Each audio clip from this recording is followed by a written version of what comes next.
주인 상전에게 주셨던 말씀입니다. 로마 시대에는 노예들이 3분의 2가 되었습니다.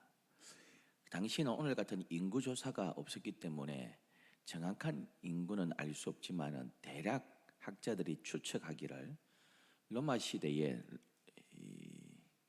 노예들이 한 5천만 원 이상 되었을 것이다 하고 있습니다. 노예가 3분의 1을 있고요. 노예가 그 로마를 근간을 지탱하는 힘이었습니다. 노예가 없다면 로마는 설 수 없을 정도로 그렇게 존재했습니다. 여러분, 오늘 본문에 나오는 종은 둘로서 이렇게 하는데요, 우리가 말하는 하인이 아닙니다. 노예들입니다. 인격이 없고요, 질문할 권리가 없고 시키는 대로 해야 하고요, 병들면 버림받는 노예들이었습니다. 주인이 자기 집에 기르는 개보다도 소보다도 말보다도 못하게 여기는 그러한 존재들이 오늘 본문의 종, 둘로스, 노예들입니다. 제가 여러 번 말씀드린 것 같은데요, 화재가 발생하면 사람이 노예를 안 구합니다. 가족과 검은 부하 끄집어내고요, 그 다음 개, 돼지, 소, 말 끄집어내고, 그래도 여유가 있으면 착고에 차여 있는 노예를 끄집어냅니다. 그러니까 재산 목록에 있어서 집에서 기르는 짐승보다 다음 순위에 해당하는, 즉 말하는 짐승이지 사람 취급받지 못한 자들이 오늘 본문에 등장하는 종입니다. 그런데 예수님도 그랬고요, 바울도 노예 제도 폐지를 외치지 않았습니다. 노예 제도가 얼마나 악한, 정말 나쁜 제도입니까? 여러분, 이 제도가 계속 갑니다. 유럽에도 가고요, 미국도 가고, 링컨 대통령 때 없애지 않습니까? 그래도 완전히 없어지지 않고 더 남부 지역에 더 존재하고 있었습니다. 그럼 이 노예 제도가 그 나중에 몇백 년 뒤에나 천몇백 년 뒤에나 없어집니다, 여러분. 근데 지금 바울이 노예 제도는 하나님께서 원하시는 제도가 아니야 하고 폐지를 주장하지 않았습니다. 만약에 예수님께서, 특히 오늘 바울이 노예 제도 폐지를 강력하게 주장했다면, 그럼 기독교는 반역의 종교가 될 겁니다. 어쩌면 로마를 흔드는 종교가 될 겁니다. 바른 말이지만은 아주 피비린내 나고요, 기독교인들은 로마를 대항하는 사람들에 대해서 수많은 사람들이 죽어갔을 것입니다. 지금 시기상조인지 몰라도요, 바울은 그렇게 로마를 뒤집기를 원치 않았습니다. 우리 주님은 사람들이 마음이 회복이 되면, 영적으로 나아지면 악한 것을 스스로 없애기를 지금은 원하셨습니다. 실제로 1세기의 크리스찬들의 대부분은 귀족보다는요 하층민들, 노예들이 많았습니다. 그 노예가 변화되는 것을 보고 노예의 전도를 받고 주인이 예수 믿는 일이 많았습니다. 노예가 하나님의 도구로 쓰임받았다는 것이지요. 그 후에 여러분, 주인이 노예하고 한 상에서 밥을 먹습니다. 어떻게 주인이 노예하고 밥을 함께 먹어요? 있을 수 없는 일이고요, 로마 시대에 있어서도 안 되는 일입니다. 그때 사람들은 물을 것입니다. 당신 왜 노예하고 한 상에서 밥을 먹어? 그럼 그때 이 주인이 뭐라고 이야기했겠습니까? 우리 주 예수 그리스도의 가르치심입니다. 예수님도 친히 옷을 허리에 두르고 종의 모습으로 그렇게 발을 씻어 주었습니다. 그렇게 대답하지 않았겠습니까? 그러면서 감동되어서 많은 사람들이 예수를 믿게 되고, 마침내 로마는 기독교 국가로 변화되게 되었습니다. 여러분, 이런 일들이 우리 한국에도 많았습니다. 복음이 들어왔을 때 양반들이 먼저 믿기보다는요 백정이 믿고 종들이 먼저 믿는 경우가 많았습니다. 그럼 무어라는 선교사가 전도를 했습니다. 그럼 백정 출신의 박성춘이라는 사람이 전도를 받았습니다. 아들이 치료받고 너무 고마워가지고 아들이 전염병 걸려가 죽을 뻔했는데요. 나았습니다. 갔습니다. 그리고 곤단골 교회가 생겼습니다, 여러분. 그리고 백정의 교회를 가면 양반이 왔는데요. 양반하고 백정하고 어떻게 한 자리에 앉아 예배 드려요? 양반들이 골이 났습니다. 그래서 분리해 나가버렸습니다. 홍문사골교회라고 양반교회 따로 세웠습니다. 그 전에 장로님을 뽑았는데요. 양반이 안 뽑히고 박성춘, 이 백정 출신이 장로가 됐습니다. 같이 예배 드리는 것도요, 못마땅한데 교회 장로님이 양반이 안 되고 백정 출신인데 우리 나간다. 그래서 교회를 따로 해가지고 홍문사골교회 개척에 나가버렸습니다. 여러분 20여 명 남았습니다. 하층민들하고요 백정 출신들이 남았습니다. 여러분 더 열심히 전도했습니다. 백정교회가 됐습니다. 여러분 그래서 곤단골 교회를 백정교회라고 그랬습니다. 더 분이 50명, 60명 늘어났습니다. 양반들이 중심에서 떨어나간 홍문사골 교회는요 3년 만에 힘이 없어가지고 다시 이 곤단골 교회 들어왔습니다. 합쳤습니다. 합치면서 교회 이름을 성동교회라고 바꾸었습니다. 별로 좋지 않은 경우인데요. 제가 몇 번 이렇게 예와 든 것처럼요. 저 김제 가면 금산교회가 있습니다. 남해에서부터 이렇게 와가지고요. 너무 가난해가지고 이작이라는 청년이 이렇게 와가지고 김제까지 평야니까 먹을 거 많다 해가지고 와가지고 거기에서 조덕삼 주인을 만납니다. 그래서 조덕삼 주인이요 거기서 마부 시켰습니다. 말 관리하게 하고 마방 청소하고 하게 했습니다. 그럼 선교사가 와가지고 전도를 했습니다. 여러분 조덕삼 부자가요 예수 믿고 자기가 교회를 세웠습니다. 여러분 그래서 그 동네 전도가 됐습니다.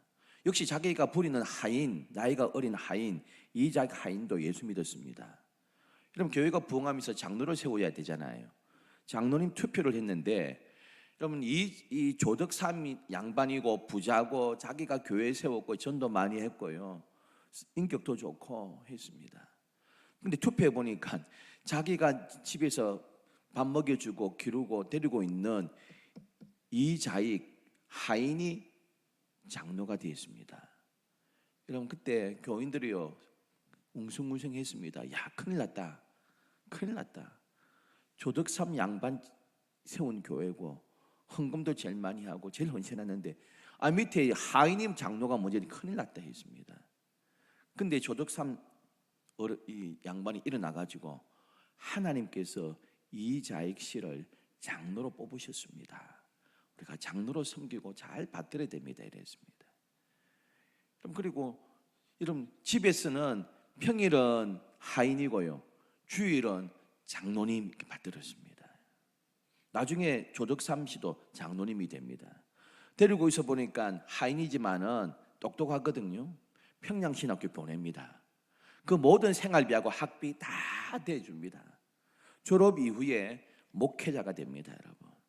그 후에 금상교회로 초청해가지고요. 금상교회 단임 목사로 삼습니다. 자기는 장로고 양반은 장로고 부렸던 하인은 단임 목사로 세우고요. 그리고 이 조덕삼 장로를 장로교 총회장도 하십니다. 훌륭하게 밑에서 잘 섬겼습니다. 얼마나 아름다운 케이스입니까? 여러분 이 로마 시대도요 이 종들이 노예들이 예수 믿고 나와서 주님을 섬겼습니다. 여러분 그때 주일이 어디 있었습니까? 주일이 무슨 공휴일이고 쉬는 날입니까? 우리는 주일날 빨간날 돼 가지고 일 안 하잖아요. 공무원들 다 쉬고 교사들 쉬잖아요. 특별한 거 없어. 그럼 노예들이 무슨 주일이 있습니까? 당시에 로마 시대 무슨 공휴일이 어디 있습니까? 일할 거 다 하고 주일하고 저녁에 모여가 피곤한데 와가지고요 그렇게 일합니다, 여러분.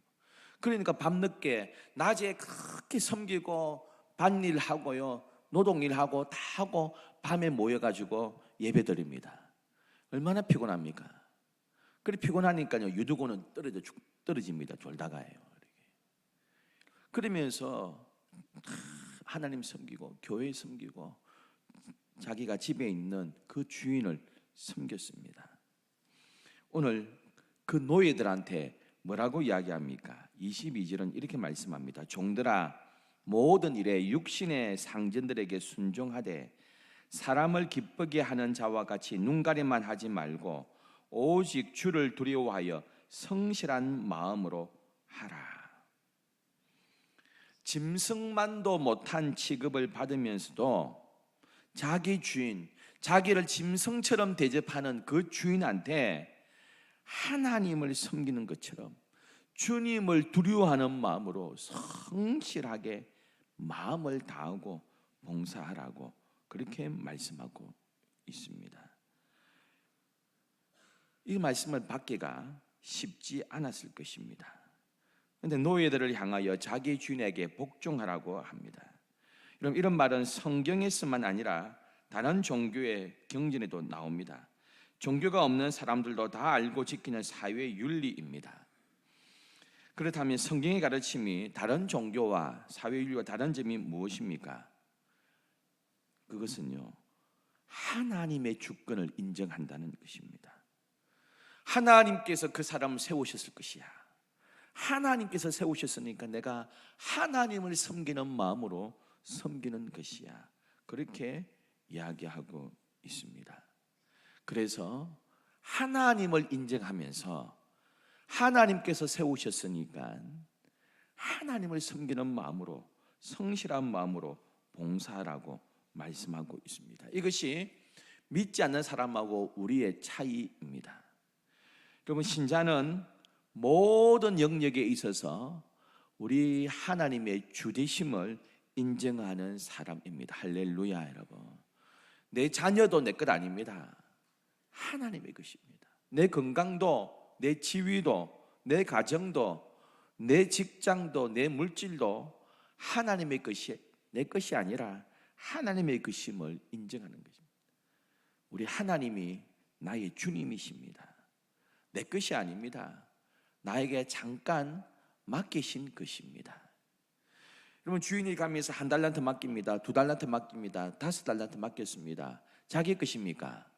아닙니다. 맡긴 것입니다. 우리가 11조를 드립니다. 헌금합니다. 11조 드립니다. 내 것 가운데 10의 1조를 내가 드립니까? 오해입니다. 주님의 것인데 하나님께서 나에게 10의 9 쓰라 하고 11조 달라는 겁니다. 얼마나 고마운 겁니까? 내 것 가운데 떼드립니다만 아깝지 않습니까?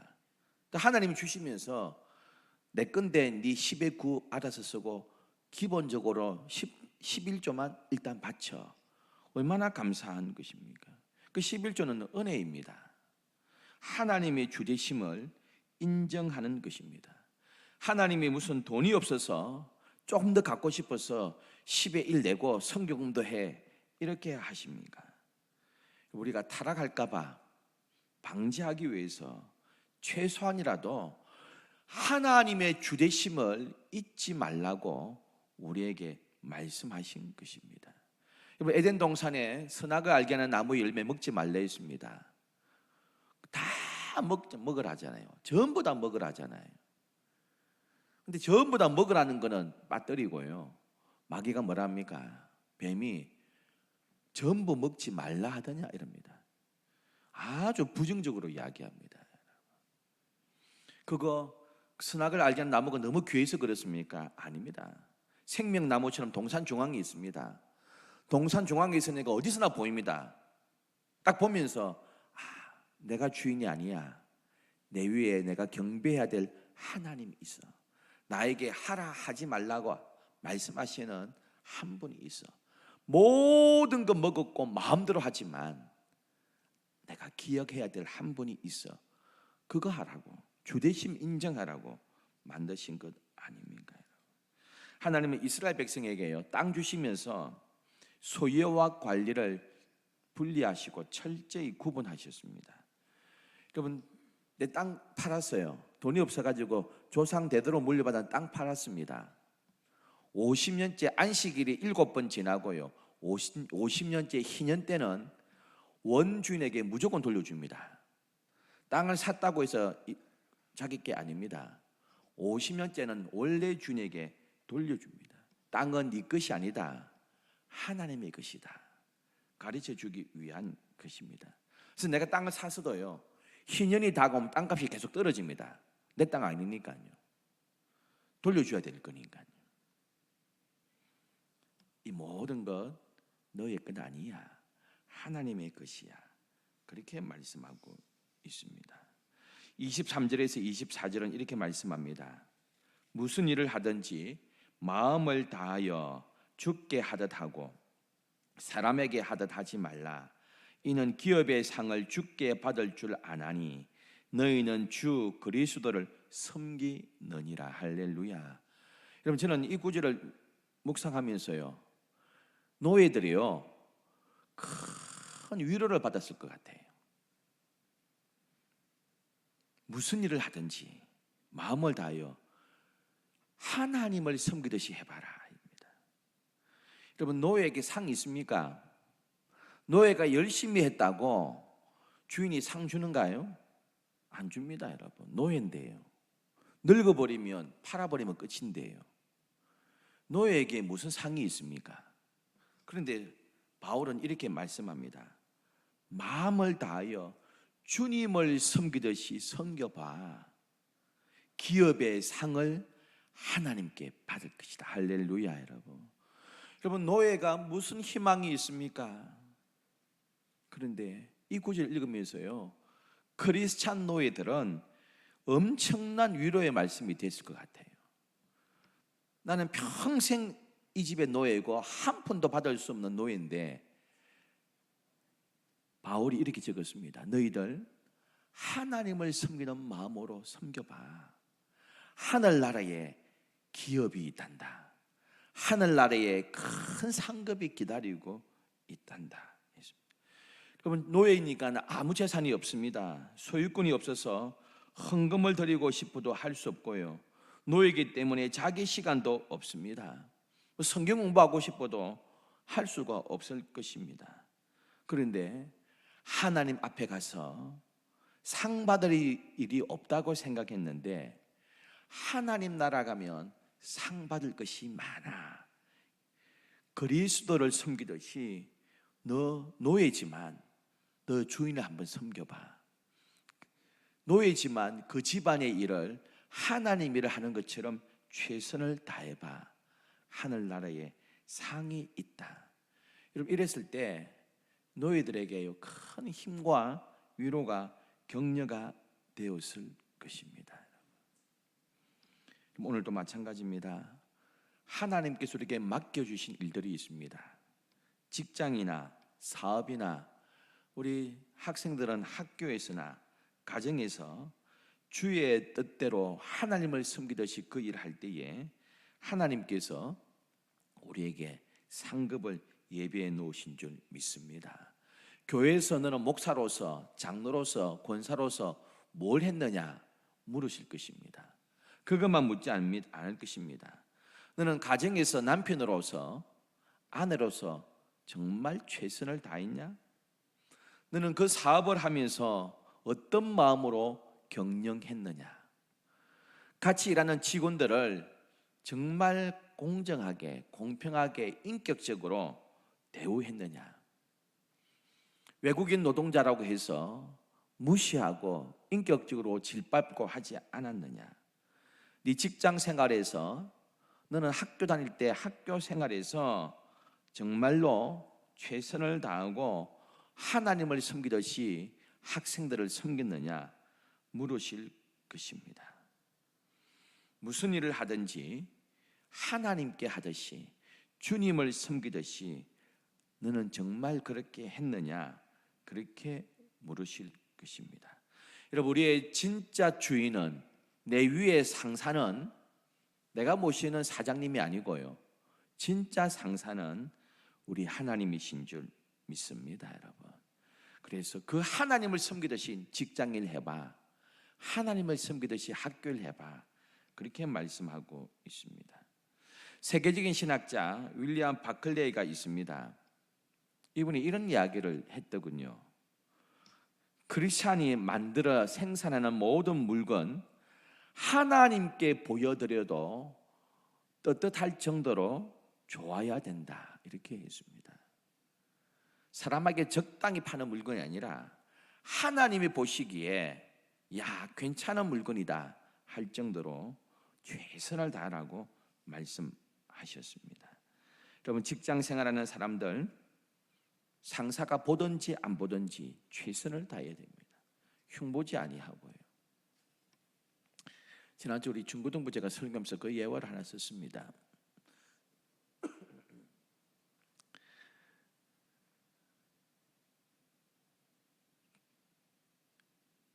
원고에 없는 거 하니까 기억이 잘 안 나네요. 그 교수님 이름이 뭡니까? 손봉호 교수님 아십니까? 손봉호 교수라고 계세요. 연세가 많으시죠. 이 손봉호 교수가 이렇게 미국 유학을 갔습니다. 그래서 이제 방학 때 아르바이트를 했습니다. 학비도 벌어야 되고 생활비도 벌어야 되고. 그래서 일본인 사장 밑에 일본인 사장 가게에 아르바이트를 했습니다. 아르바이트는 여러 명이 있었습니다. 필리핀 사람, 인도 사람, 뭐 여러 개 유학원 아르바이트를 했는데요. 이 손봉호 학생이요, 열심히 닦고 썰고 손님들 대하고 있습니다. 그 사장이 매일 같이 있는 게 아니고 이렇게 몇 개 이렇게 해가지고 이렇게 돌아다니는데요. 그 다른 아르바이트 학생들은 놉니다. 사장님이 올 시간쯤 되면 열심히 닦습니다. 막 부지런합니다. 그 사장님이 올 때는 손봉호 학생은 별로 일 안 합니다. 뭐 열심히 했으니까요. 계속 열심히 합니다. 그 자꾸 뭐라 합니다. 손봉호 학생 그렇게 미스터 손 열심히 하지 마라. 그런다고 시급 더 주냐? 다른 학생들이 뭐라 하냐? 열심히 했습니다. 그러니까 몇 학기를요 아르바이트 하면서 학비를 벌었습니다. 그런데 일본인 사장이 손봉호 학생을 불렀습니다. 따로 마치고 하는 이야기가 이렇게 이야기합니다. 너 나하고 같이 사업하자. 나하고 동업을 하자. 너를 5대5로 완전한 동업자로 인정할 테니까 나하고 사업을 같이 해보자. 내가 보니까 다른 알바생들은 내가 볼 때만 열심히 하는데 너는 내가 안 봐도 내가 없을 때 더 열심히 하는 거 내가 안다. 손봉호 학생이 아닙니다. 나는 학자의 길을 걸어갈 거고 학위를 받고 고국으로 돌아갈 겁니다. 난 사업하러 이곳에 오지 않았습니다 하고 사장님 고맙습니다 그럽니다. 남이 보나 안 보나 하나님을 섬기듯이 최선을 다했습니다. 22절에 성실한 마음으로 하라고 했습니다. 말씀을 지켜가면 한 마음으로 섬기라 하고 있습니다. 내가 해야 할 일이 이것밖에 없는 것처럼 한 마음으로 집중해서 최선을 다하라고 말씀하고 있습니다. 여러분, 내가 반드시 해야 되는 일, 내 인생이 걸린 일이라면 여러분 새벽에 그 일 놓치겠습니까? 4시라도 벌떡 일어나가지고 갈 것입니다. 새벽 4시는 안 합니다. 여러분 새벽 4시에 바이어 만나가지고요 100억을 수주한다면 가겠습니까? 안 가겠습니까? 새벽 2시 일어나 갈 겁니다. 여러분 그게 내 일이고요 내 생명에 관련 일이고 그 일이 정말 하나님의 일이라면 최선을 다해야 될 것 아니겠습니까? 여러분 그런데 이 종들에게 아까 말씀한 대로 하늘나라에 상급이 있단다. 노예에게 무슨 상이 있습니까? 그런데 하늘나라의 상이 예비되어 있단다. 노예들이요 큰 위로받았을 것입니다. 종들에 대해서는요 길게 이야기했지만 상전에 대해서는 딱 한 줄로 기록하고 있습니다. 4장 1절에 상전들아 의와 공평을 종들에게 베풀지니 너희에게도 하늘에 상전이 계심을 알지어다. 너가 최고의 주인 아니야. 너 위에 하나님이 계셔. 진짜 주인은 진짜 상전은 하나님이셔 하고 있습니다. 여러분 종에 대한 말씀은 네 절이나 되고요. 주인에 대한 상징에 대한 이야기는 하나밖에 없습니다. 그래서 어떤 사람 그럽니다. 노예가 3분의 2니까 훨씬 많으니까 많이 적었다 하기도 합니다. 근데 제가 볼 때는 그런 것 같아요.